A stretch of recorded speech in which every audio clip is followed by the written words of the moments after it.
tudo bem? Hoje vamos para a aula 15 de arte e vamos falar sobre o minimalismo.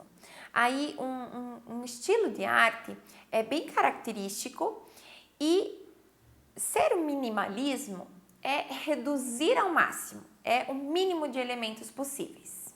Então vamos lá. Como objetivos, temos pesquisar, apreciar e analisar formas distintas das artes visuais, tradicionais e contemporâneas, pesquisar e analisar diferentes estilos visuais, contextualizando-os aí no tempo e no espaço. Então, essa expressão minimalismo vem do inglês minimal art e faz referência aí aos movimentos estéticos, científicos e culturais que surgiram em Nova York aí no final dos anos 50 e início da década de 1960. Esse tipo de arte, né, esse movimento, ele prioriza o mínimo de recursos utilizados, né, em todos os sentidos, tá? É reduzido ao estritamente essencial. Então, reduzido em número de cores, em materiais, em formas, tudo, tá? Junto, aí eu vou colocando algumas imagens de obras minimalistas e a gente percebe muito nessas obras que realmente é tudo muito, é mínimo, né? É tudo muito limitado, é realmente proposital o uso de poucos elementos e pouco material. Já, né, enquanto um aspecto filosófico, né, o minimalismo irá adequar as necessidades da vida dentro daquilo que é realmente essencial, tirando aí tudo que seja supérfluo, né, para que se realize algum objetivo. Existem também algumas pessoas que têm como um estilo de vida esse minimalismo, né, com o viver com o mínimo de roupas possíveis, né, eu me refiro a ter pouco, né, viver, né, num ambiente que sem exageros, então, se eu vou precisar de uma mesa, uma cadeira e um armário, é isso que eu vou ter na minha casa. Então, é também um estilo de vida. No campo aí das artes, ele normalmente é representado aí como uma forma mais abstrata e crua, né? Justamente com essa intenção de reduzir até a manipulação daquele objeto, daquele material, né? E trazer também o material bruto, né? Esse material cru, essa natureza mesmo do material em si. Aqui nós temos uma grande escultura, né? Num campo. Nas artes plásticas, né? Falando mais ali em pintura mesmo, o minimalismo surgiu em Nova York, ainda nos anos 50, quando um grupo de artistas passou a lançar mão ali de poucos elementos para fundamentar as suas obras, abusando de atributos visuais criados a partir de um pequeno número de cores. Então, nessa imagem, por exemplo, né, nós temos apenas duas cores que se entrelaçam ali, enfim, para formar, né, a pintura. E é isso. Então, é aquela assim, estritamente essencial, o básico. Também privilegiavam, então, as formas geométricas e muito simples, repetidas, simétricas, né? É reduzir o objeto quase a sua matéria-prima, né? Para que ele seja ali mais bem percebido, então, do que o próprio contexto. Então, o foco tá no material em si e não num resultado final complexo e tudo mais. Como eu vou montar? Não é uma escultura, nesse trabalho, né, vamos chamar assim, do Donald Judd, de 1960, é sem título. Isso também é curioso, principalmente ali com o Donald Judd, que mais pra frente eu vou falar dele. Ele nem nomeava os seus trabalhos, nem intitulava, para que não houvesse essa interferência para quem observasse, para você observar apenas vendo aquilo que sabe? Então, também, para um lado emotivo, zero, né? Então, assim, é aquilo e pronto, acabou. Uma coisa bem curta e grossa, né? Como a gente costuma falar. Aqui nós temos também outro trabalho, né? Uma pintura agora do Donald Judd também, que é, de certa forma, inexpressivo, é limitado, enfim, é básico, né? Os seus trabalhos, né? Então, esses trabalhos dos minimalistas, como eu tive ali dificuldade em chamar aquele trabalho do Donald Judd, porque ele não é uma escultura, mas não é uma pintura, não é uma instalação, é difícil até você encaixar esses trabalhos, né? Porque eles são uma nova maneira, uma nova forma de arte.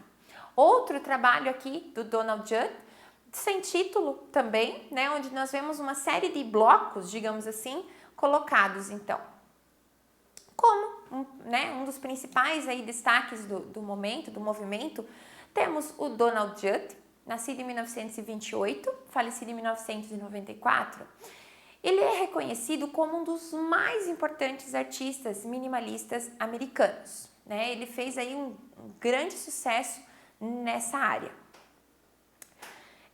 A aparente simplicidade das obras dele, há muito tempo aí acaba botando em dúvida o que realmente é arte. E, né, é difícil de você...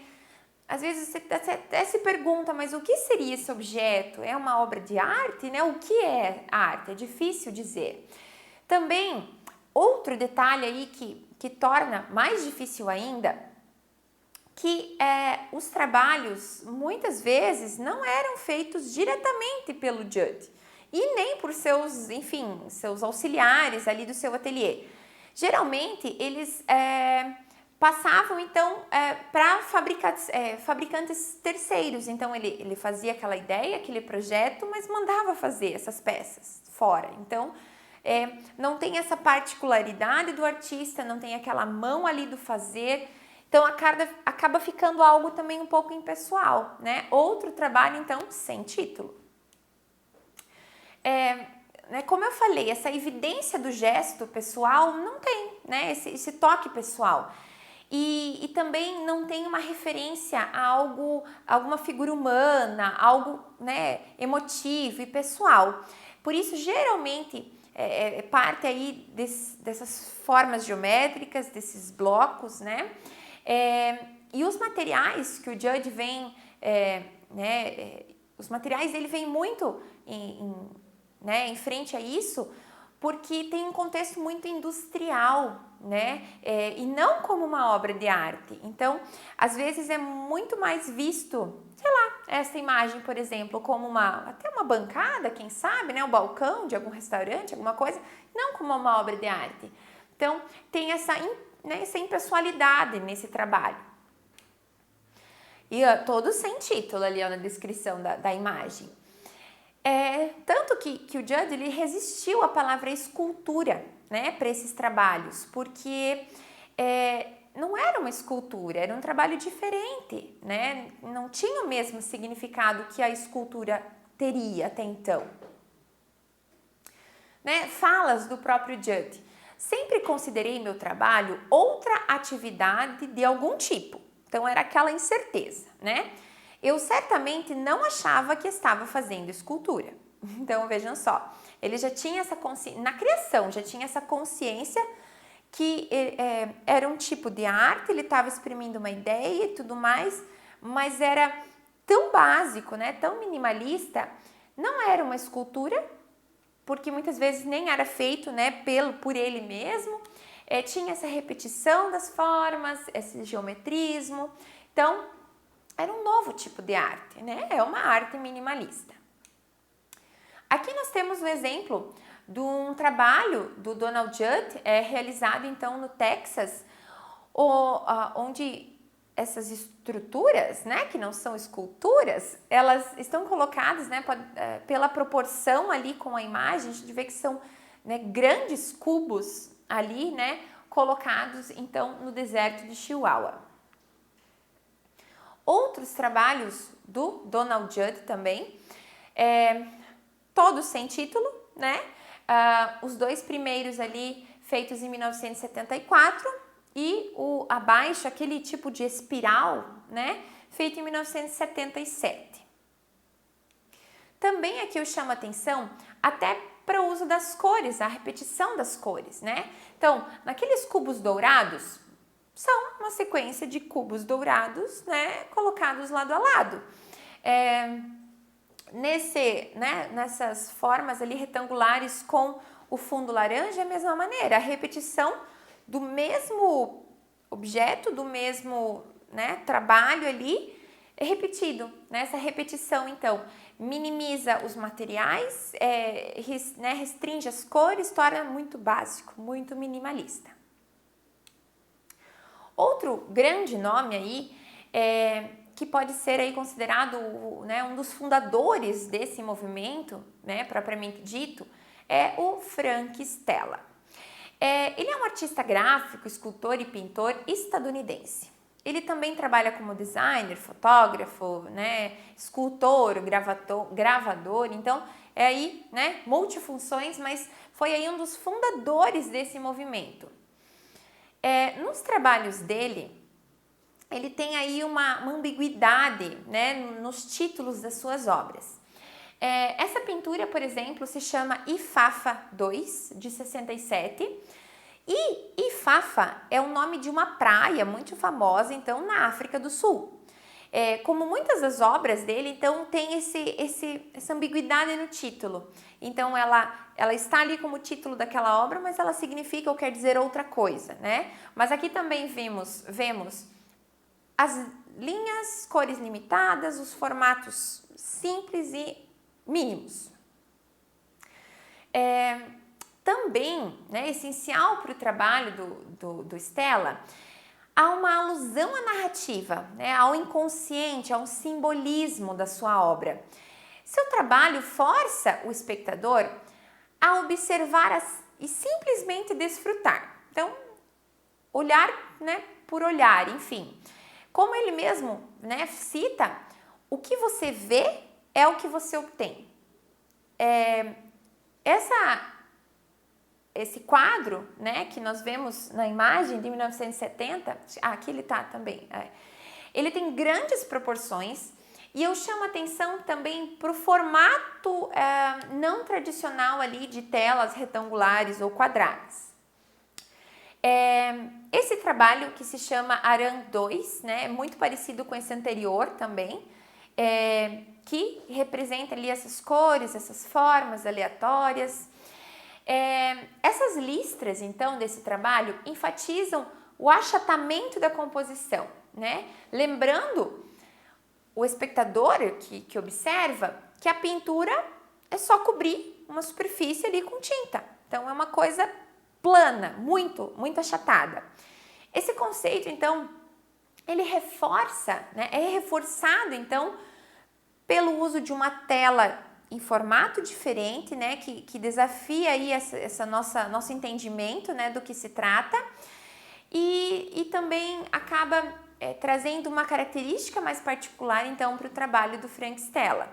Eu chamo a atenção para as dimensões desse trabalho aqui, dessa tela.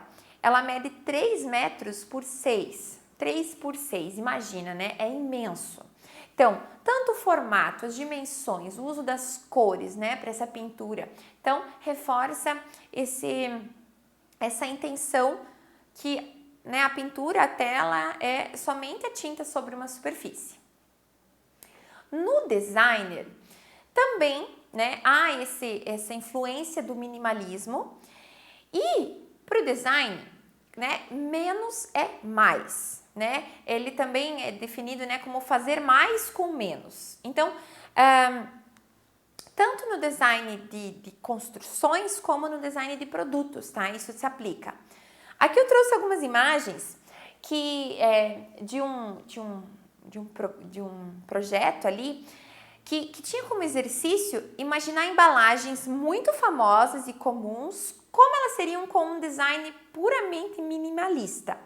Né? Nós temos aqui uma latinha de energético Red Bull, na sua imagem, né, como é comercializada, reduzindo, né, simplificando um pouco mais na imagem do meio, até chegar num design totalmente minimalista. Então, somente a cor predomina e a marca. Agora eu chamo a atenção a justamente o chamar atenção. A embalagem, claro, nós visualizamos, temos essa memória, né, da primeira imagem, mas ela tem tanto impacto quanto a última tem tanto impacto quanto a primeira, né? Então tem aí também se o design esse design minimalista fosse aplicado a alguns produtos talvez que a gente consome, se talvez o próprio consumismo não seria reduzido, né? Não sei, talvez não seria tão atrativo, tão instigante para o consumo. Aqui uma embalagem então desse chocolate, né? Desse M&M's, a embalagem original, e observem que foi se tirando elementos, né? Para deixá-lo simples, somente o básico, né? Então, o que predomina mesmo é o formato, né? A embalagem amarela e a escrita em marrom. Então, o restante todo, né, retira as imagens, a decoração e fica só o básico. Outro exemplo, então, da super conhecida Nutella. Temos a primeira embalagem como é tradicionalmente, né, retirando ali as imagens ilustrativas e depois ficando até sem a parte branca, a faixa branca, apenas o frasco com a escrita. Então, antes de irmos ali para a música, se aplicado então a esses designers, principalmente de produtos, se a gente vai ao supermercado, a gente é assim, enfim, abordado por tantas embalagens chamativas, e a própria maneira que elas são feitas é para chamar a nossa atenção, né? Para escolher aquela marca, enfim, aquela embalagem que está diferenciada. Mas esse design minimalista busca justamente tirar esses exageros, zero futilidade, né? Só o essencial. O que eu preciso? Saber o que é o produto. Só isso. Na música, como a gente pode pensar e aplicar esse minimalismo também na música? Para a área musical, essas composições, elas deveriam, né, ter uma intenção de ter um mínimo de variações possíveis, né? Se limitando aí a uma repetição harmônica de pequenos trechos. Então, para ser uma coisa básica mesmo. Na literatura, ela também está presente, né? Esse movimento aí, a literatura minimalista, ela é até um pouco assim meio seca de ser lida, né? Se é que eu posso chamar assim. Mas há uma economia de palavras. Então, assim, não descreve a cena ou aquilo outro, aquele mais, o que está sentindo, o que está se passando, enfim. Só fala aquilo que precisa ser falado, né? Eles evitam, então, advérbios e sugerem contextos a ditar significados. E eu trouxe alguns exemplos, né, de pequenas falas, então, de textos minimalistas. O homem estava invisível, mas ninguém percebeu. Ponto, acabou. Outro, eu escolhi paixão, agora sou pobre. E outro, fui me confessar ao mar, o que ele disse? Nada. Então, há uma economia de palavras, a gente acaba interpretando, imaginando, enfim, o contexto, o significado, né, de tudo, mas há essa ideia do mínimo, né, o minimalismo. Muito bem, essa foi então a nossa aula sobre o minimalismo em todas as áreas aí, desde sendo um estilo de vida, as artes visuais, literatura, música, enfim, é esse uso apenas do necessário, do essencial. Muito bem, nos encontramos na próxima. Até!